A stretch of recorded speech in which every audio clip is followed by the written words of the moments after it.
তো আজকে হবে তো আজকে আমরা শুরু করব পার্সেন্টেজের ক্লাস 2, ঠিক আছে।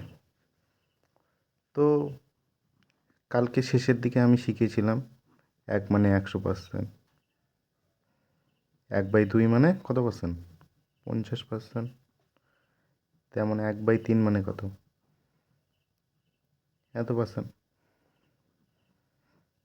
1/4 25%, ঠিক আছে। তো এইগুলো তো জানি আমরা। আচ্ছা, 1/4 মানে যদি 25% হয়, তাহলে 2/4 মানে কত, ঠিক আছে।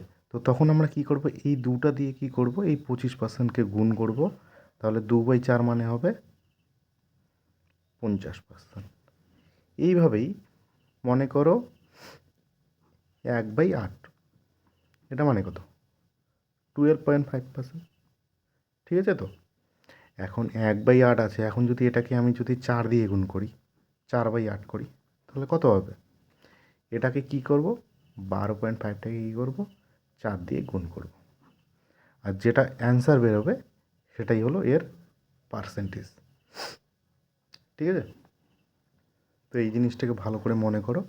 আগের দিন আমরা কত পর্যন্ত করেছিলাম, সুবির দাসের অঙ্ক থেকে 11, আজকে 12 থেকে শুরু করব। আচ্ছা, 12 নম্বর কোশ্চেনে আমাদের কি বলেছে, অরুণের আয় বরুণের থেকে 30% বেশি হলে বরুণের আয় অরুণের থেকে কত কম। আচ্ছা, এখানে আমরা প্রথমে একটা জিনিস বুঝতে হবে, বরুণের থেকে বলেছে, ঠিক আছে। তো বরুণকে আমরা আগে লিখব আর অরুণকে আমরা পরে লিখি। যখনই এইরকম অঙ্কে 30% দেওয়া থাকবে বা কোনো সংখ্যা থাকবে না, তো আমাদের কি ধরে নিতে হবে, 100। কারণ পৃথিবীতে যত জিনিস আছে সব জিনিসই নিজের 100%, ঠিক আছে। শুধু পৃথিবীতে না, ইউনিভার্সই 100% সব জিনিস। তো 100 ধরে নিই। কত বেড়েছে, 30% বেড়েছে। আচ্ছা, 30% বাড়া মানে কত হয়েছে, 100 থেকে 130 হয়েছে। তো এদের মধ্যে ডিফারেন্স কত, 30। আচ্ছা, তারপরে বলেছে বরুণের আয় অরুণের থেকে কত কম, 30 কম আমরা জানি, কিন্তু কার থেকে বলেছে, অরুণের থেকে। তো অরুণটাকে আমরা কত লিখব, নিচে লিখব। আর পার্সেন্টেজ বের করার জন্য কী করতে হয়, 100 দিয়ে গুণ। তো ওটা দিয়েও করা যায়, কিন্তু আজকে আমরা যেটা শিখবো বা আমি যেটা একটু আগেই করালাম, 0 0 কেটে দিলাম, ঠিক আছে। আচ্ছা, 1/13 মানে কত, 7.69, ঠিক আছে। ফ্র্যাকশন যদি পড়ে থাকো তাহলে এটা জানতে পারবে, 1/13 মানে 7.69। আচ্ছা, উপরে কত আছে, 3 আছে, তো এটাকে যদি আমরা 3 দিয়ে গুণ করে দিই, কত আসবে, 7 আসবে, 0 আসবে, 23.07 আসবে, ঠিক আছে। এটাই হলো উত্তর। একদম কোনো 100 দিয়ে গুণ করতে লাগলো না, একদম ডিরেক্ট বের হয়ে গেল, ঠিক আছে। আচ্ছা, 13 নম্বর অঙ্কে আমাদের কী বলেছে দেখি, চিনির মূল্য 20% বাড়ল, খরচ অপরিবর্তিত রাখতে হলে দ্রব্যের ব্যবহার কত কমাতে হবে। আগেরটার মতনই প্রায়। আচ্ছা, চিনির মূল্য,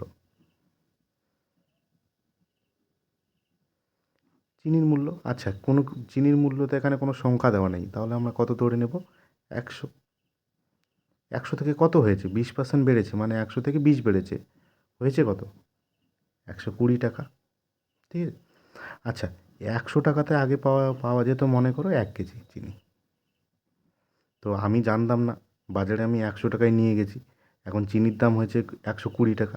তো দোকানদার বলল যে 20 টাকার কম চিনি দেবে, তো আমাকে চিনি কত দিবে, 100 টাকারই দিবে, কিন্তু চিনির দাম যে 120 টাকা, তার জন্য আমাকে 20 টাকার কম চিনি দিবে।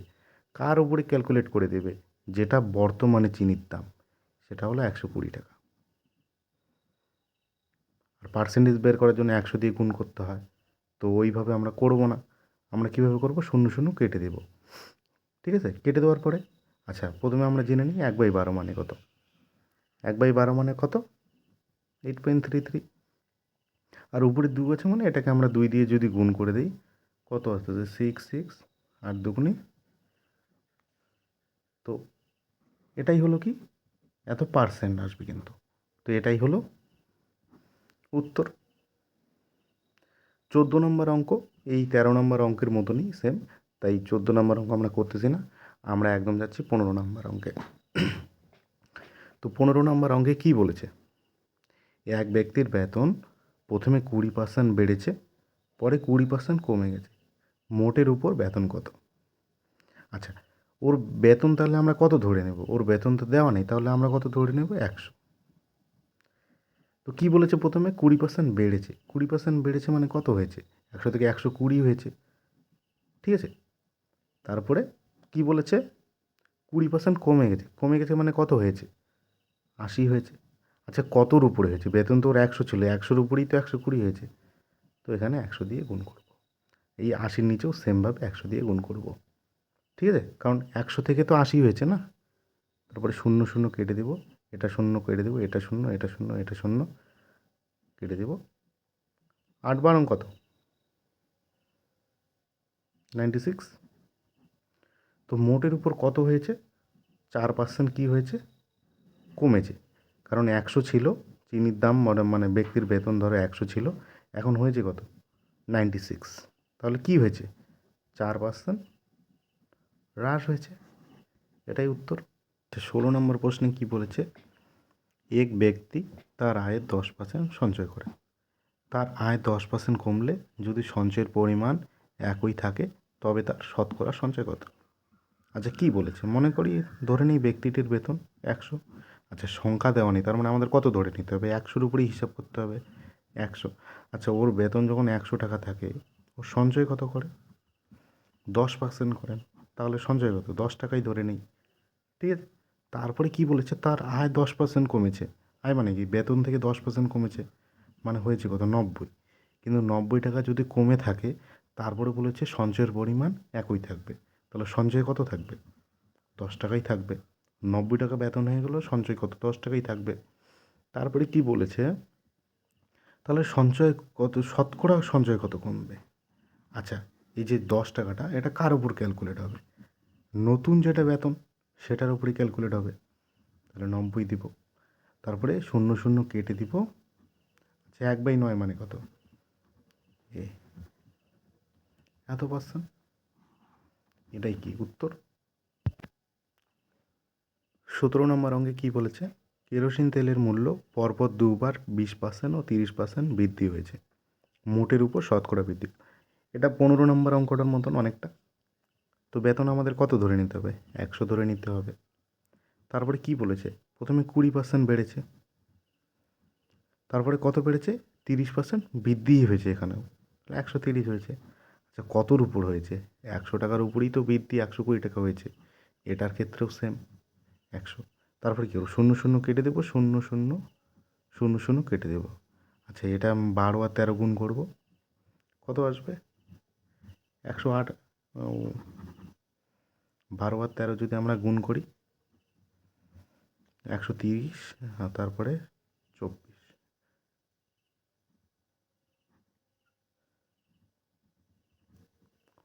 156 হবে। আচ্ছা, 100 টাকা বেতন ছিল, এখন কত হয়েছে? 156 হয়েছে। তো কত পার্সেন্ট বেড়েছে? 56% বেড়েছে, ঠিক আছে? এই যে 56% বেড়েছে, এটাই হলো উত্তর। আচ্ছা, 18 নম্বর কোশ্চেনে কী বলেছে? সেম 17 নম্বরটার মতনই। পেট্রোলের মূল্য বাজেটের আগে ও পরে যথাক্রমে 20% বৃদ্ধি এবং 10% হ্রাস হয়েছে। তো 100 ধরে নিই পেট্রোলের দাম ছিল আগে, তো এখন কত? প্রথমে 20% বেড়েছে, মানে কত হয়েছে? 120। কত দূর উপরে হয়েছে? 100-র উপরে। 10% কমে গেছে, মানে কত হয়েছে? 90। কার উপরে হয়েছে? 100-র উপরে। এখানে 0 0 0 0 কেটে দিলাম, 0 0 বরং 108। আচ্ছা, বেতন কত? 100 ছিল, এখন হয়েছে কত? 108। তার মানে এই যে 8%, এটা কি? বৃদ্ধি। এটাই উত্তর, ঠিক? এটা কি বলেছে? 19 নম্বর। তারপর 19 নম্বর অঙ্ক। আচ্ছা, 19 নম্বর অঙ্কে কী বলেছে? একটি টিভির মূল্য দুবার যথাক্রমে 40% এবং 10% হ্রাস পেল। দুবারই কমেছে এটার ক্ষেত্রে অবশ্য। তাহলে 100 টাকা ছিল। আচ্ছা, 40% কমেছে মানে হয়েছে কত? 60। কতর মধ্যে? 100-র মধ্যে। তারপরে কী হয়েছিল? 10% কমেছিল। কতর মধ্যে হয়েছিল? 10% কমা মানে 90। কতর মধ্যে? 100-র মধ্যে। শূন্য শূন্য কাটবো, শূন্য শূন্য কাটবো, শূন্য শূন্য, 6 লং কত? 54। আচ্ছা 100 ছিল, এখন হয়েছে কত? 54। এটা থেকে যদি এটা যদি আমরা বিয়োগ করি তাহলেই আমরা উত্তর পেয়ে যাব। তো 100 থেকে 54 বাদ দিলে কত পড়ে থাকে? 43%। এটা কি হয়েছে? হ্রাস। 100 টাকা, 100 টাকা টিভিটির দাম ছিল, এখন হয়েছে কত? 54 টাকা। তার মানে কমেছে কত? এটা হলো কমা, এটাই হলো হ্রাস। ঠিক আছে?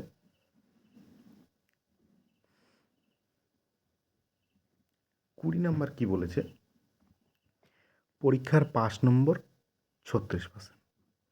এক ছাত্র 190 নম্বর পেয়ে 35 নম্বরের জন্য ফেল করলো। পরীক্ষার মোট নম্বর কত ছিল? আচ্ছা এই কোশ্চেনটা আমরা ভালো করে দেখব। ও পেয়েছে কত? 36%। 36% তাহলে কত? পাস নম্বর কত? 36%। 36% পাস নাম্বার। ও পেয়েছে 190। আচ্ছা ও কত নাম্বার পেলে পাস করতো? 35 নাম্বারের জন্য ফেল করেছে। 190 পেয়েছে আর 35 নাম্বারের জন্য ফেল করেছে। তাহলে এই দুইটাকে যদি যোগ করি তাহলে 225। আচ্ছা ও 225 পেলে ও কী করতো? পাস করতো। তাহলে এটা কত? আমাদের পাস নাম্বার। তাই তো? প্রশ্ন থেকে তো এটাই জানতে পারি। আচ্ছা 36% কী বলেছে? পাসের পার্সেন্টেজ। তাহলে 36% সমান সমান কত? 225। তাহলে 1% মানে কত? 225 ডিভাইডেড বাই 36। 100% মানে কত? 100 দিয়ে যদি গুণ করি তাহলেই বের হয়ে যাবে কত আসবে। তাহলে 36 দিয়ে যদি কাটি আমরা, 4 লং 36, ঠিক আছে? আর 4 দিয়ে যদি কাটি কত বেঁচে থাকবে? 25 বেঁচে থাকবে। আর 9 দিয়ে যদি কাটি, 9 দুগুণে 18, 45 পড়ে থাকবে। আচ্ছা কত লং 45? 5 লং 45। তাহলে 25 25 কত? দুটো 25 গুণ করলে উত্তর কত আসবে? 625। এই নাম্বারটা কি? এটাই পরীক্ষার মোট নম্বর, এটাই হলো উত্তর। তো 21 নম্বরটা কী বলেছে? আগেরটার মতনই। এক পরীক্ষার পাস নম্বর 30%। এক ছাত্র 85 নাম্বার পেয়ে 10 নম্বরের জন্য পাস করলো। আচ্ছা ও কী করেছে? 85 নাম্বার পেয়েছে, কত নম্বরের জন্য পাস করেছে? 10 নম্বর। 10 নম্বর যে পাস করেছে এটা কি পেয়েছে? তার মানে বেশি পেয়েছে। তাহলে ও পাস নাম্বার কত? বিয়োগ করে দেবো, 75। এটাই কি পাস নাম্বার?